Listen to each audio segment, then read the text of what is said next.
Today we're up to searching.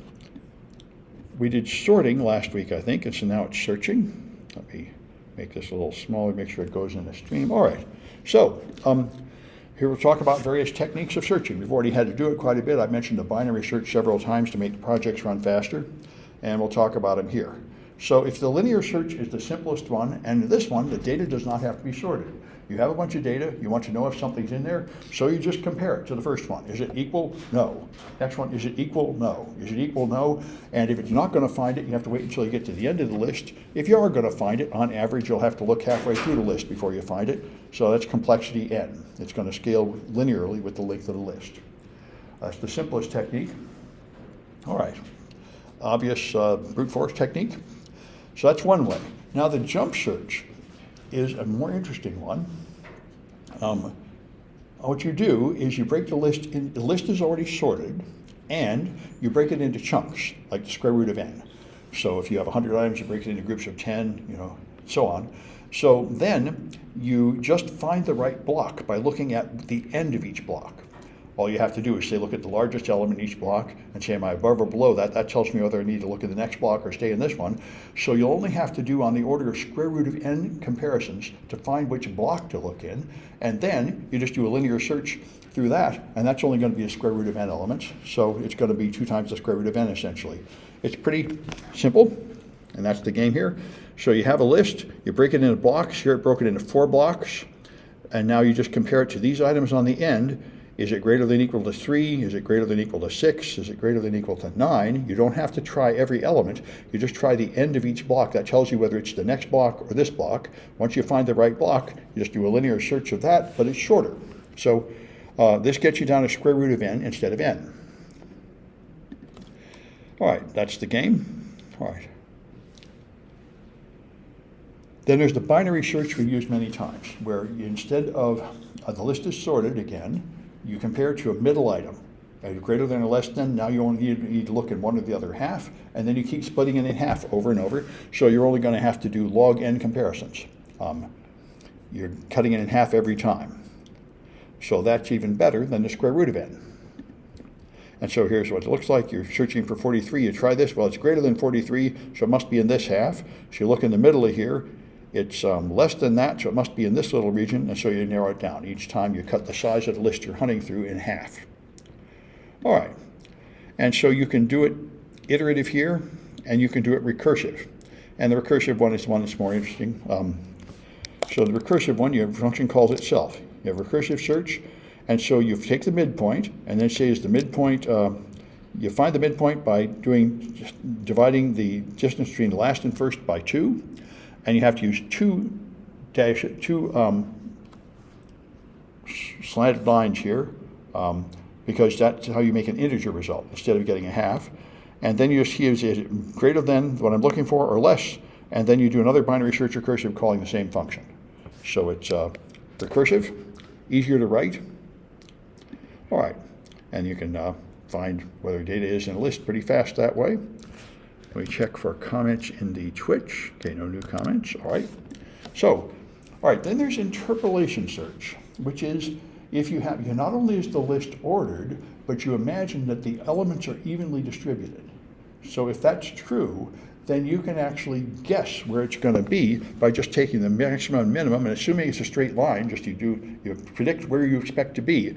And then you can choose a target that is near the actual value. Instead of just cutting in half and half and half to get there, you jump to where it ought to be, and now you only have to search a small distance near there to find it. That's the idea. So when the conditions are true, so if I'm looking for 230, then I can figure out 230 is here. I can just take a line between 44 and 250 and decide one of these is where I'm going to jump to. So it works if the data is more or less evenly distributed. And if it works, you get log of n, even faster.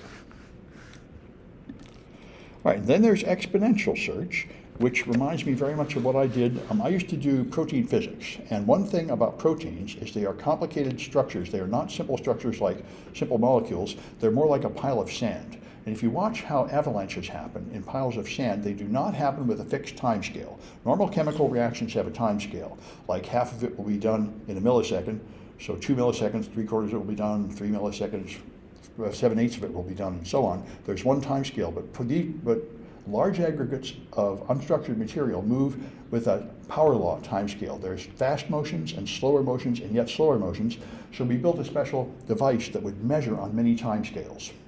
You do this sort of thing. Instead of measuring evenly spaced units at time 1, 2, 3, and 4, we did this. We would go 1, 2, 4, 8, 16, and 2 to the n. This is how you capture phenomena at scales when you don't know what the scale is. So this is another way to do it. If you have a large data set and you have no idea where to go, then you just break it not just in half, you break it into these power law chunks. And now you're only going to do a log to the base 2 of comparisons to figure out which of these chunks it's in. And that you do if you really don't know what size of chunk would be reasonable. So that's a plan. That's the exponential search. So you compare it not to just one in the middle and not to just a group evenly spaced. You compare it to item 1, item 2, item 4. You skip ahead by 1, then you skip ahead by 2, then you skip ahead by 4, and so on, to get you to narrow the list into some smaller chunk. All right. And so to choose these, linear is what you have to use for an unsorted list. That's the main reason you would use it. If you don't want to spend time sorting a list, which can be quite a lengthy process, as we talked about last time. Now, if you have a binary search, that's fine for sorted lists. Interpolation sort is good, but only if the data is uniformly distributed. Otherwise, you don't really get closer with your interpolation. And exponential and jump search are considered good for very large lists. Do they work with most large lists, or or do they have to be sorted? They all have to be sorted for all of them except linear. Okay. And your book didn't say why exponential and jump are good for very large lists, but one reason I can think is because if you can't even fit the entire list in RAM, then this way you get a chunk of list. You can work with a chunk of list at a time. That may be why they do it. But anyway, that's what they tell us about it. So let me check for comments, of which there are none. Let's try a Kahoot, which is here. All right.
Maybe not. Okay, I'll wait a few more seconds.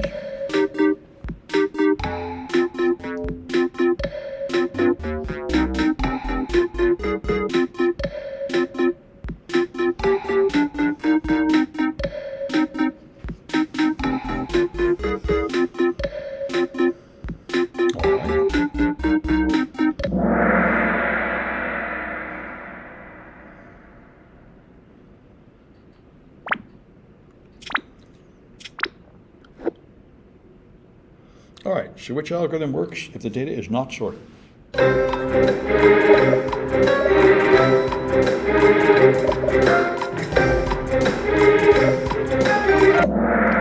only thing you can do is linear. All the rest required to be sorted because they involve cutting it in pieces and comparing one in the middle and expecting that after that you know which side you're on. What's the key difference between an exponential and a jump? The jump breaks it into chunks of size square root. The exponential breaks it into all different sizes. Good. All right, which one divides it into blocks or square root of n?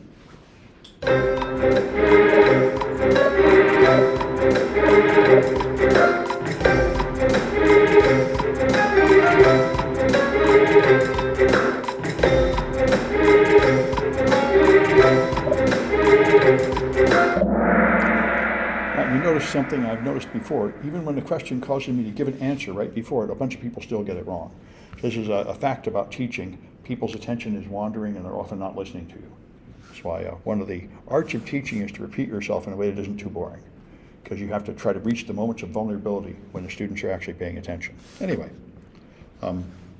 that's the jump that breaks it into chunks of size square root of n.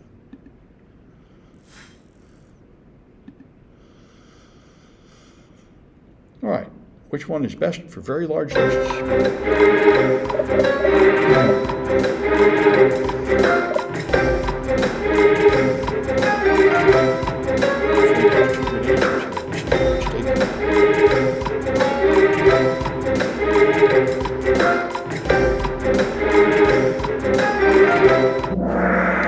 Yeah, well, good. I thought the jump was also considered good. Nobody fell for that.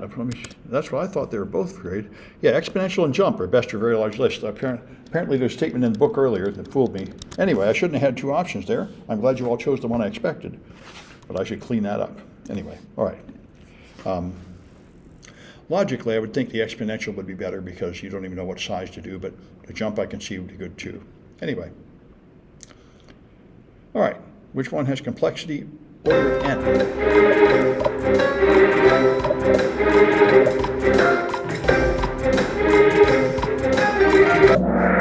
Okay, that's linear. All the rest are log of n or square root of n or something faster. This is the slowest and worst order of n.